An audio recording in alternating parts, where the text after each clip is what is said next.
Welcome, I'm delighted that you have joined me for a reading session. I have chosen a book to read to you called Fantastic Mr. Fox by an author called Roald Dahl. It is a fictional novel. A fictional novel is a book which tells a story that is not based on a true story, but rather a story that comes from the imagination. I am going to read the story to you, and I ask that while I read it, if you could listen to me very carefully. I am going to share with you some wonderful tricks called reading comprehension strategies. Reading comprehension strategies will help you to understand the text that you read. Using reading strategies like the ones that I'm going to give to you will help you to understand stories much better when you read them. So I'm very excited to be sharing these strategies with you. People who take great pleasure from reading often visualize what they hear in a story. That is, they use their senses to imagine the story as it is unfolding and happening. Also, when people are reading a story, that is, people who really enjoy reading, they tend to ask themselves some questions. Asking yourself some questions while you read is a great strategy for helping you to make sense of the story as you read it. So now I will begin the story. So if you look at the cover of the book, you will see it's labelled Fantastic Mr. Fox as the title, with the author's name Roald Dahl above, as well as the illustrator, Quentin Blake, that is, the person who draws the wonderful pictures that can be seen in the story. When I hear Fantastic Mr. Fox, what do I think of? I think of a fox. I ask myself, what do I know about foxes? Oh yeah, foxes hide food to eat. Later on, during the day, they are often active at night. They have 28 different types of calls that they use to communicate. And often, they take rubbish from bins. I wonder, will the information that I know about foxes relate to what I read in the story? Fantastic Mr. Fox. I can picture a fox. I can see a fox. I can visualize a fox in my head. I can picture this fox rummaging through some bins, scampering about at night time. Visualizing is a great technique to use to help me to gain a sense of what the story might be about. Shall we read on? Yes, I think that's a good idea. I'm going to read on the story, and while I read, I'm going to think out loud. I'm going to think about the story. I will ask myself some questions about the story as I read. And you too can use these little techniques to help you to understand stories when you read them. So I'd like you to listen to me carefully. I'm going to begin to read. Down in the valley there were 3 farms. The owners of these farms had done well. I wonder what valley might mean. I don't think I've heard of this word before. What shall I do? Well, first I will reread the sentence to check if there is a clue within it. Down in the valley there were 3 farms. So, I know that it is an area that is very close to farms. And I will have a look at the picture to see if I can spot any clues as to what a valley might mean. Oh, in the picture there are some hills. From rereading the sentence and from looking at the picture, I feel confident that a valley is a low area of land. A low area of land between hills or mountains. But if I wasn't sure, I could check my dictionary. So the owners of these farms had done well. What does that mean? Done well at what? I'm not so sure. What could I do? I could read the sentence before where the phrase done well was found. Down in the valley there were 3 farms. The owners of these farms had done well. But I'm still not sure. So,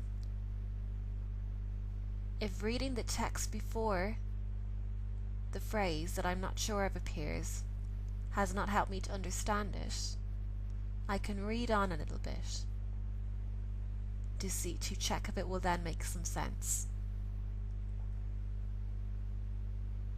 So the owners of these farms had done well. They were rich men. They were also nasty men. So if these owners were rich men and they had done well, perhaps maybe done well means that these rich men achieved something great, or that they worked very hard to earn some money. This could make some sense, but I'm not very sure. What I am doing is I am reading between the lines. The sentence says, the owners of these farms had done well, followed by they were rich men. There is nothing between these 2 sentences that actually tells me that the men had achieved something or that they had worked very hard. However, I can infer that this was the case,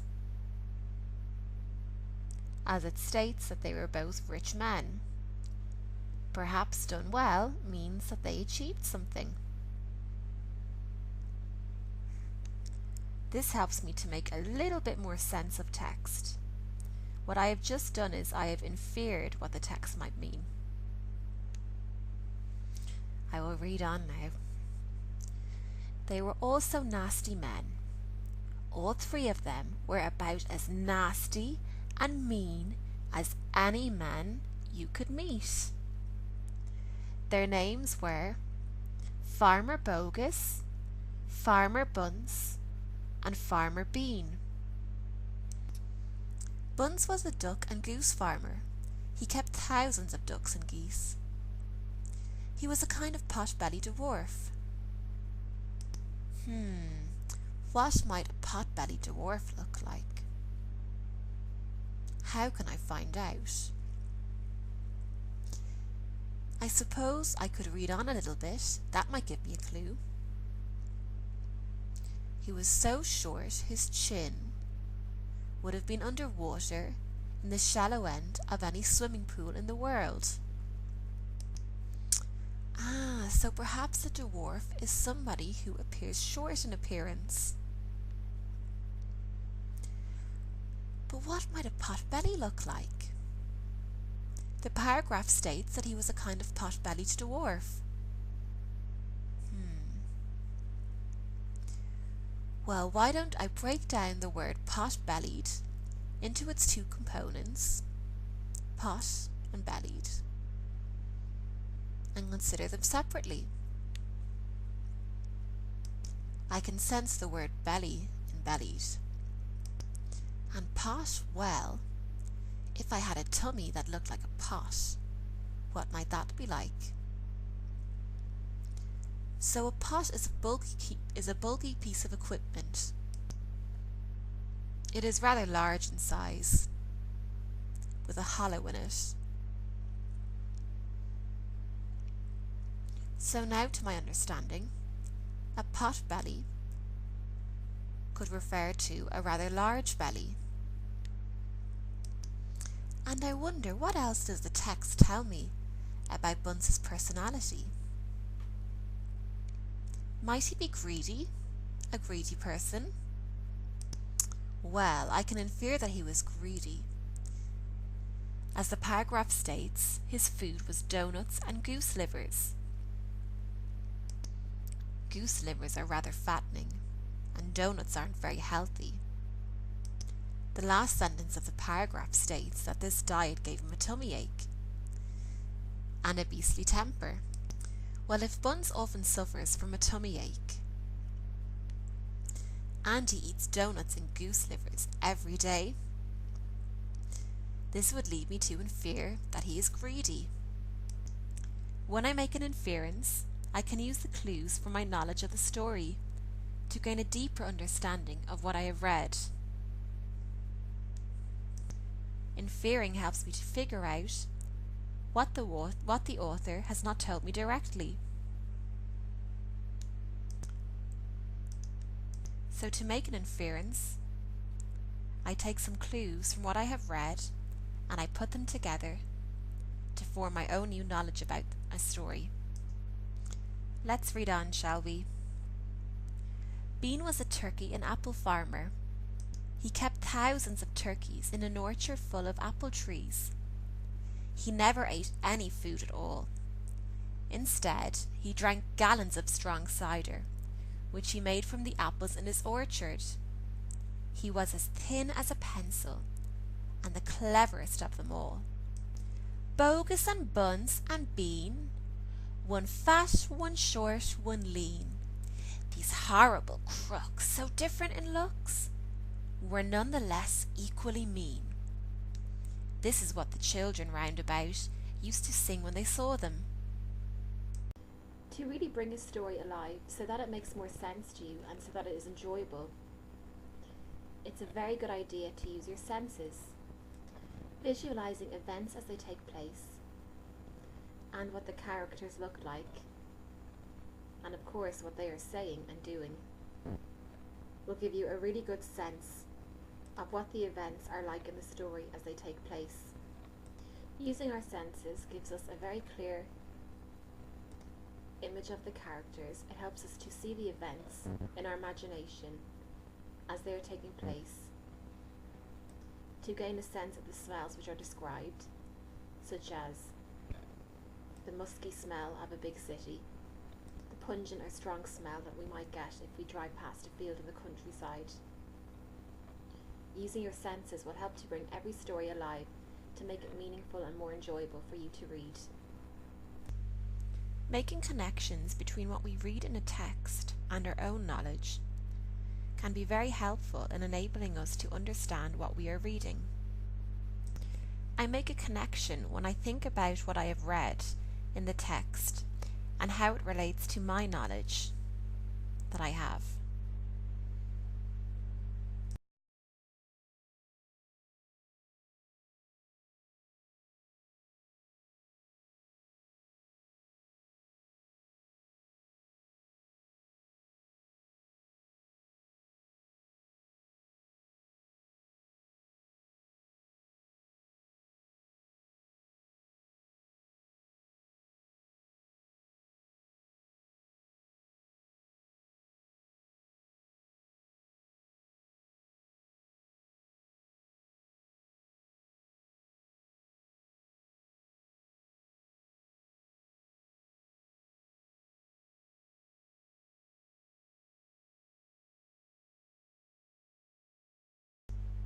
When we stop after a sentence or after a paragraph and think about what we have read and how it relates to our own lives, we are making a text-to-self connection. I am making a text-to-self connection when I read a sentence and I think about that sentence and how it relates to a moment in my life, to a time in my life. Questions I can ask myself to make a text to myself connection could be, what does this sentence remind me of in my life? What were my feelings when I read this sentence? Or after reading a paragraph, you might ask yourself, has something like this ever happened to me before? Let's read the next extract from Harry Potter and the Philosopher's Stone to make a text to self connection. Are you ready? Mrs. Dursley came into the living room carrying 2 cups of tea. It was no good. He'd have to say something to her. He cleared his throat nervously. This paragraph reminds me of a time when I was once nervous. Last year, I made a secret plan to invite 10 people from my class over to my house after school to watch a scary movie together. The scary movie was for people who were over 18 to watch, and I hadn't told my mum that I was going to watch the movie and invite 10 people from my class over to see it. I felt quite nervous when I decided to let her know of my plan. I too can remember clearing my throat nervously. So I have just modelled how to make a text to self connection. Can you make a connection between what I have just read and a moment in your life? Have a go. I can also make connections by relating what I have read to my own knowledge of the world around me.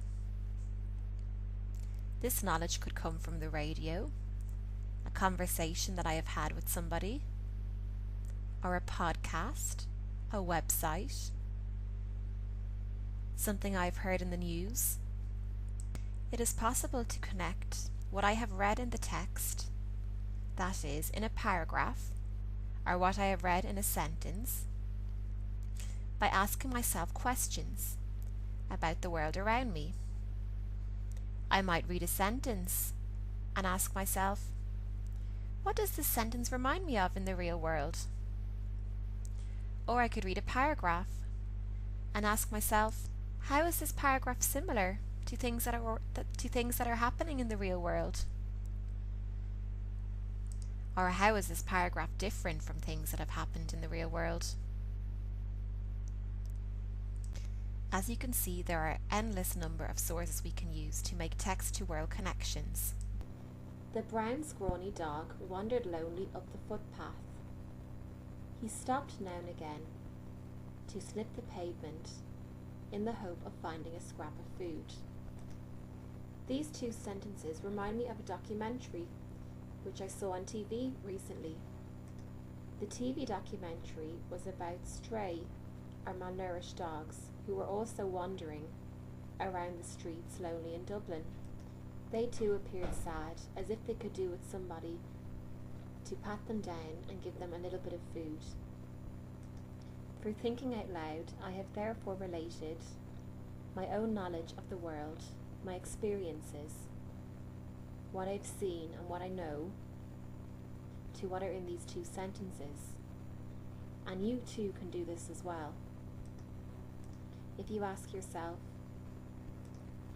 is there anything in this paragraph or in these 2 sentences that I've just read which reminds me of something that I've already come across? Consider what you have seen in TV documentaries by thinking about them. You can think about the conversations that you have had with your friends. You can think about podcasts that you've listened to. You can think about information which you have heard on the radio. You can think about the information you have received from many sources, for many things in the world around you, and you can consider them and how they relate to what you have read in a sentence or in a paragraph. Through making connections between what we know and what we have read, text becomes a lot easier to understand. It takes some practice, but it is definitely worth it.